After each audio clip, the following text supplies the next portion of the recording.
தமிழில் ஓரம் போ வாக் வாட்டர் கட்டிங் முக்கியமாக விக்ரம் வேதா உள்ளிட்ட திரைப்படங்களை இயக்கி அதன் மூலமாக மக்கள் மத்தியில் பிரபலமான இயக்குநர்கள் தான் புஷ்கர் காயத்ரி. இந்த புஷ்கர் காயத்ரி அவர்களுடைய எழுத்தில் உருவான சுழல் வெப்சீரிஸின் முதல் சீசன் கடந்த 2022ஆம் ஆண்டு வெளியாகி இருந்தது. முதல் சீசனின் வெற்றியை தொடர்ந்து தற்போது இரண்டாவது சீசன் வெளியாகி இருக்கு.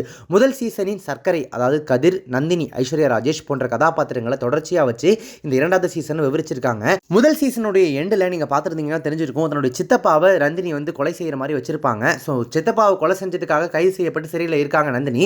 அவங்களுக்கு விடுதலை வாங்கி தர பல முயற்சிகளை தொடர்ந்து எடுத்துட்டு இருக்காரு சக்கரை. இந்த வழக்கை சக்கரையின் வளர்ப்பு தந்தை ஸ்தானத்தில் இருக்கக்கூடிய வழக்கறிஞர் செல்லப்பா, அதாவது நடிகர் லால் எடுத்து நடத்துறாரு. திடீர்னு ஒரு நாள் செல்லப்பா அவருடைய பிரைவேட் காட்டேஜில் இருந்து கிடக்கிறாரு. அதுவும் நெற்றியில் குண்டு இறக்கப்பட்ட நிலையில். ஆனால் துப்பாக்கி அங்கே எதுவுமே இல்லை. அவருடைய மரணம் கண்டு அதிர்ச்சி அடையக்கூடிய சக்கரை இது கொலையா தற்கொலையா அப்படின்னு தீவிர விசாரணையில் இறங்குறாரு.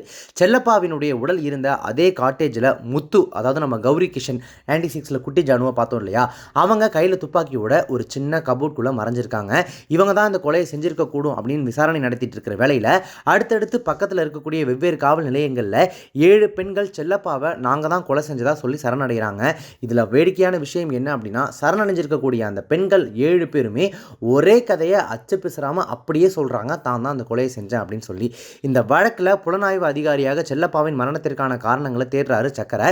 யார் இந்த கொலையை செஞ்சது, மொத்தமாக காவல் நிலையத்தில் இருக்கக்கூடிய இந்த 8 பெண்களுக்கும் இந்த கொலைக்கும் என்ன தொடர்பு அப்படின்றத 8 எபிசோடுகளாக பிரித்து கதை சொல்லியிருக்கக்கூடிய இந்த சீரீஸ் தான் இந்த சுடல் பார்ட் 2. இயக்குனர் பிரம்மா மற்றும் இயக்குனர் சர்ஜூன் KM இவங்க 2 பேரும் தான் சேர்ந்து இந்த இரண்டாவது சீசனுடைய எபிசோடுகளை டைரக்ட் பண்ணியிருக்காங்க. சரி, ஓகே, இந்த சீரீஸில் நடிச்சிருக்கக்கூடிய நடிகர்களுடைய பங்களிப்பை ஃபஸ்ட்டு பார்த்துடலாமா? சக காவல் அதிகாரிகளுடனான ஈகோ, கட்டுக்கணங்காத கோபம் என அந்த காவல் அதிகாரி கதாபாத்திரத்தில் முதல் சீசனை போலவே இரண்டாவது சீசன்லையும் கணக்கச்சிதமாக பொருந்தி போகிறாரு கதிர். நடிப்புலையும் சும்மா சொல்லக்கூடாது, நிறைய இடங்களில் நல்லாவே நடிச்சிருக்காரு. குற்ற உணர்ச்சியின் சுடலில் சிக்கி தவிப்பவராக மனதில் பதியக்கூடிய நடிப்பை கொடுத்துருக்காங்க நடிகை ஐஸ்வர்யா ராஜேஷ். சமூகத்தில் அக்கறை கொண்டு உழைப்பவராகவும் துணிந்து பல செயல்களை நிகழ்த்துபவராகவும் மீண்டும் நடிப்புல வேறொரு ஆழத்தை தொட்டிருக்காரு நடிகர் லால்.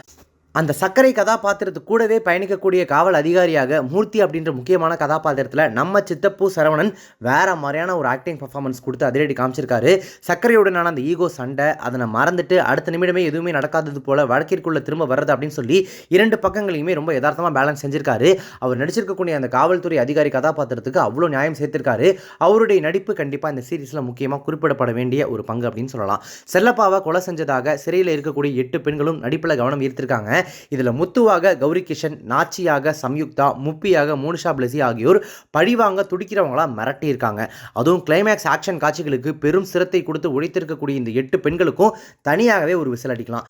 அதே மாதிரி கொஞ்ச நேரமே ஸ்க்ரீனில் வந்தாலும் ஒரு பர்ஃபார்மராக தன்னை நிரூபிச்சிருக்காங்க நடிகை மஞ்சிமா மோகன். மற்றொரு பக்கம் கயல் சந்திரன், அமித் பார்கவ் ஆகியோர் நடிப்பில் குறையதும் இல்லை. திரைக்கதை ஆசிரியர்கள் புஷ்கர் காயத்ரி பல காட்சிகளுக்கு பல அடுக்குகளை காட்டி கடலளவு ஆழத்தை தொட்டிருக்காங்க. இறுதியில் நிகழக்கூடிய திருப்பங்களுக்கு முந்தைய எபிசோடுகளில் சிறு சிறு குறியீடுகளை அமைச்ச விதம், த்ரில்லருக்கான சில முடிச்சுகளை இறுக்கமாக போட்ட விதம் போன்றவை எழுத்தின் முதிர்ச்சிக்கான சான்றுகள் அப்படின்னு சொல்லலாம். கதையின் போக்கிலேயே பெண்கள் சிறைகளில் சந்திக்கக்கூடிய கொடுமைகள், திருநங்கைகள் அங்கு சந்திக்கும் போராட்டங்கள் என நம்ம அறிந்திடாத பல பக்கங்கள் துருத்தல் இல்லாமல் இந்த சீரீஸில் சேர்த்த விதம் உண்மையாகவே பாராட்டத்தக்கது. இதெல்லாம் தாண்டி கதாபாத்திரங்களின் உள்ளுணர்வுகளை உவமைகளின் வழியே எடுத்துரைத்த மேட்டரும் ரொம்ப அழகு. நாட்டார் தெய்வங்களின் கதைகளை சீரீஸின் காட்சிகளோடு கனெக்ட் செஞ்சுக்கிட்டு அதை அப்படியே கொண்டு போன அந்த ரகமும் களத்திற்கு சரியாக பொருந்தி போயிருக்கு. ஆனால் இப்படியான கதை சொல்லல முதல் சீசனில் இருந்த அந்த பரபரப்பும் திகிலும் அமானுஷ்ய உணர்வும் இதில் கடலின் காற்றோடு கலந்து மிஸ் ஆகியிருக்கு. அதுபோல் முதல் சீசனோடு இரண்டாவது சீசனை கனெக்ட் செய்த ரகமும் வம்படியாக செஞ்சது மாதிரியான செயற்கையான உணர்வையே தருது. ஒரு வெப் சீரிஸ் அப்படின்னாலே அதில் 8 எபிசோட்ஸ் ஆவரேஜாக மினிமமாக இருந்தே ஆகணும் அப்படின்றத அவங்களே மனசில் ரூலாக ஃபிக்ஸ் பண்ணிக்கிட்டாங்க போல. அதனாலே தேவையை தாண்டி நின்றுக்கிட்டே போகக்கூடிய சிலவற்றை வேண்டுமென்றே 8 எபிசோடுகள் இழுத்தது போன்ற ஒரு எண்ணத்தையே நிறைய இடங்களில் கொடுத்துச்சு. முக்கியமான ட்விஸ்ட்டை பார்வையாளர்களுக்கு சொன்ன விதமும் அது எந்தவித தாக்கத்தையும் ஏற்படுத்தாத வகையில் நம்மளை கடந்து போனதும் இந்த சீசனில் அடுத்த லெவல் சிக்கல்கள். இப்படியான சில பிரச்சனைகளால் இந்த சீசனை சுடலில் சிக்கி தவிக்கிற மாதிரி தெரியுது. எழுத்திற்கு பக்கபலமாக துணை நின்று ஒளிப்பதிவு இலக்கணங்களை கொண்டு கதை சொல்றாரு ஒளிப்பதிவாளர் அப்ரஹாம் ஜோசப்.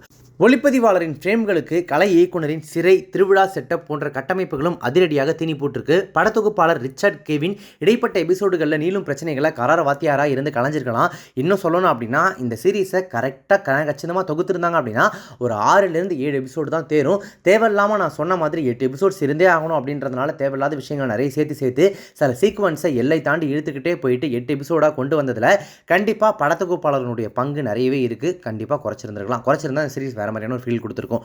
களத்திற்கு தேவைப்படக்கூடிய அந்த மீட்டரை சரியாக கணிச்சு இந்த சீரீஸ்க்கு என்ன தேவையோ அதை கரெக்டாக கொடுத்து பரபரப்பான திகிலூட்டும் இசையில் சீரீஸின் முக்கிய ஹீரோவாக மிளர்கிறாரு இசையமைப்பாளர் சாம் சிஎஸ். அதுவும் அந்த ஆலங்கட்டி மழை பாடல் செவிகளுக்கு இனிமையை கூட்டும் அழகான நம்பர். இந்த சீரீஸில் கண்டிப்பாக சாம் சிஎஸ் அவர்களுடைய இசை ஒரு மிகப்பெரிய பங்கு அப்படின்னு சொல்லலாம். மொத்தத்தில் சுழல் த வார்டெக்ஸ் அப்படின்ற இந்த சீரீஸினுடைய இந்த பார்ட் 2 சீசன் 2 எப்படி இருக்குது அப்படின்னு கேட்டிங்கன்னா, முதல் சீசனில் இருந்த அந்த சுவாரஸ்யம், தாக்கத்தை ஏற்படுத்தும் திருப்பங்கள் போன்ற வெற்றிக்கான கூறுகள் இதில் மிஸ் ஆகிறதுனால எதிர்நீச்சல் போட்டு தப்பிக்க முடியாமல் கடலில் சிக்கி திரைக்கதையில் தவிக்குது இந்த சுழல் பாகம் 2. மொத்தத்தில் இந்த வெப்சீரிஸ் உட்காந்து பார்க்கலாமா, பார்க்குற அளவுக்கு ஒர்த்தா அப்படின்னு கேட்டிங்கன்னா, நீங்கள் ஃபஸ்ட்டு சீசன் பார்த்துருந்தீங்க, அதனுடைய மிகப்பெரிய ரசிகர் அப்படின்ற பட்சத்தில் கண்டிப்பாக இந்த சீசன் 2 உங்களை டிசப்பாயின்ட் பண்ணுறதுக்கான சான்சஸ் நிறைய இருக்குது. பட் இருந்தாலும் அவ்வளோ ஒஸ்ட்டு, அதனால் பார்க்கவே வேணாம் அப்படின்னு சொல்லி ஒதுக்கி வைக்கக்கூடிய அளவுக்கு ரொம்ப மோசமானதாகவும் இந்த சீசன் 2 இல்லை. முக்கியமாக இந்த அஷ்டகாளி மாதிரியான நிறைய விஷயங்களை ஸ்க்ரீன் பிளேயில் சேர்த்தது உண்மையாகவே பார்க்கறதுக்கு சுவாரஸ்யமாக தான் இருக்குது. நிறைய பேருக்கு அந்த கிளைமேக்ஸ் போர்ஷன் ஒர்க் அவுட் ஆகிறதுக்கு சான்சஸ் நிறைய இருக்குது. மொத்தத்தில் 8 எபிசோடு ஒன்றா உட்காந்து பார்த்தீங்கன்னா போர் அடிக்கும். ஆனால் தனித்தனியாக அப்பப்போ பார்த்தீங்கன்னா ஓகே நல்லா தானே இருக்குது ஒரு மாதிரி அப்படின்ற மாதிரி உங்களுடைய பொழுதுபோக்குக்கு ஏற்ற சீரிஸாக இந்த சீரிஸ் இருக்கும் அப்படின்றதுல எந்த சந்தேகமும் இல்லை. இந்த சுழல் சீசன் 2 வெப் சீரிஸை நீங்கள் பார்த்துட்டீங்க அப்படின்னா கமெண்ட்ஸில் அதை பற்றின உங்களுடைய ரிவ்யூ என்ன, கருத்துக்கள் என்ன அப்படின்றத மென்ஷன் பண்ணுங்கள். இந்த சுழல் சீசன் 2 பற்றின ரிவ்யூ பற்றின உங்களுடைய கருத்துக்கள் என்ன அப்படின்றத கமெண்ட்ஸில் மென்ஷன் பண்ணுங்கள். நம்ம சேனல் இது வரைக்கும் சப்ஸ்கிரைப் பண்ணதவங்க யாராவது ரிவ்யூ பார்த்துருக்கீங்க அப்படின்னா மறக்காம உடனே இப்போவே நம்ம சேனலுக்கு சப்ஸ்கிரைப் பண்ணிட்டு பக்கத்தில் நோட்டிஃபிகேஷன் பெல் பண்ணி மறக்காம டிங் நினைத்துருங்க.